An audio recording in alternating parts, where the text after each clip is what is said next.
ತಲೆಮಾರುಗಳಿಂದ ಕೇಳುತ್ತಾ ಬಂದಿರುವ ಮತ್ತು ಮುಂದಿನ ತಲೆಮಾರು ಕೇಳಲೇಬೇಕಿರುವ ಕಥೆ ಪುಣ್ಯಕೋಟಿಯ ಕಥೆ.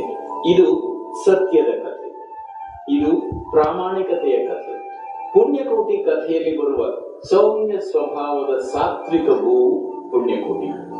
ಖೂಳ ವ್ಯಾಘ್ರನ ಆಕ್ರಮಣಕ್ಕೆ ತುತ್ತಾಗಿ ತನ್ನ ತಾಳ್ಮೆ, ಸಹನೆ ಮತ್ತು ಸತ್ಯ ನಿಷ್ಠೆಯಿಂದ ದುರುಳ ವ್ಯಾಘ್ರನ ಮನಸ್ಸನ್ನು ಪರಿವರ್ತಿಸುವ ಕಥೆ ಈ ಪುಣ್ಯಕೋಟಿಯ ಕಥೆ. ಪ್ರಾಮಾಣಿಕತೆ ಮತ್ತು ಸತ್ಯ ಪರತೆಯ ಮಹತ್ವವನ್ನು ಸಾರುವುದು ಈ ಹಾಡಿನ ಮುಖ್ಯ ಹಂದ.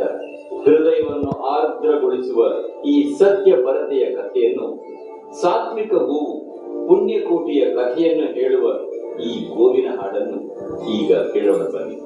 ಧರಣಿ ಮಂಡಲ ಮಧ್ಯದೊಳಗೆ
ಲಾಂಗ್ ಆಗುತ್ತಲ್ಲ ಮೇಡಮ್, ಜಾಸ್ತಿ ಆಗುತ್ತಲ್ಲ.